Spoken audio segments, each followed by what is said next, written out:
I am very happy to be joining you today. I'm going to be sharing a devotional from my book, Heartfelt Holidays, which is really just intended to help us take a few moments to stop and focus and connect with the Lord in the midst of what can be a very busy season.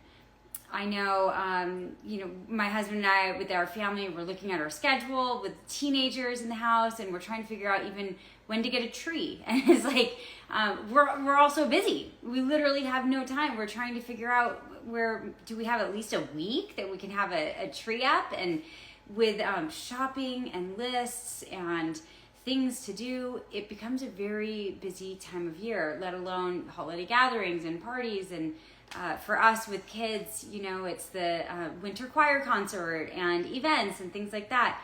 It all adds up and it becomes a very busy time. And the purpose of my devotionals really is to encourage people to take 10 minutes. Could you just take 10 minutes, 5 even, some of them are that short, and reflect on a verse, reflect on how God might be speaking to you right now in this season of life amidst the distractions. So I just wanted to share one with you today. I'm reading from week 2, Peace and Preparation. So week 2 of what we'd consider maybe Advent, right before Christmas, Peace and Preparation. And today's devotional is titled Preparing Our Hearts for God. And that already I'm noticing is one of the things that can get pushed to the side. We get distracted. In an already distracting world, who are already distracted people as it is, then you add a little extra to the plate, and all of a sudden I think we're all very distracted. So reading from Heartfelt Holidays, I'm going to pick and choose portions of this, but just like Mary and Joseph awaiting the birth of Jesus, as we await the celebration of his birth, we must also prepare. Just as one wouldn't plant a seed and expect to harvest the next morning, we need to prepare our hearts to receive the Lord. Luke's account of the birth of Jesus tells us why he was born in a stable. There was no room for them at the inn. And as you move through this wonderful yet busy season, is there room for Jesus? Is there room for Jesus in your heart? It's no less ironic that Jesus can be on the periphery of our holiday schedules than it was that he, the son of David, lay in a manger on the periphery of the city of David. So let's just stop and bring him back to center where he belongs as you prepare for Christmas and all that God has in store for you in the new year. Focus on preparing your heart. And here are a few ways to do that. First, diminish distractions. The stress of Christmas can easily distract you from what's really important. I already see that happening. I'm already concerned about if I've gotten enough gifts for every member of my family and did I get the right ones, and I'm on Amazon more than I normally like, so much, and I'm distracted. So, and I know we can't eliminate distractions, but can you diminish them? Spend a few extra minutes in your morning quiet time with the Lord. Spend a little more time with family. Simplify as much as possible. Notice when the holidays become too commercial. Be still and listen for God's voice. Keep your eyes on Jesus, the source and perfecter of your faith.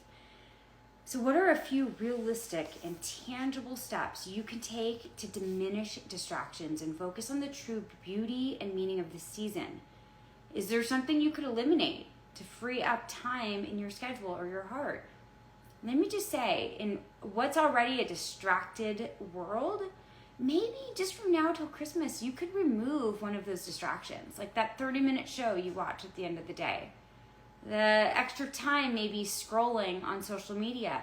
Maybe there are just a couple distractions that for now you can just take off your plate because it's already a busy and distracting season, and to just try to refocus. Maybe there's just something you could purposefully and intentionally do, something you can eliminate, a distraction you can diminish.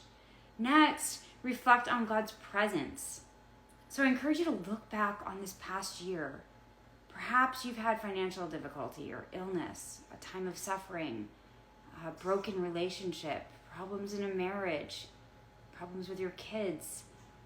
How has God carried you through? Can you look back and see his presence?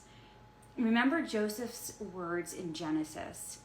You planned evil against me. God planned it for good. Where can you look back on your life and say, that was maybe intended to hurt me, or that could have been evil against me, that could have been something to hurt me, to bring me down, to tear me apart, but God had it planned for good, and he was working good in me, in my character, in my heart, in my circumstances, in people around me. Where can you look back and see that? Where do you see God's hand at work in your life this past year?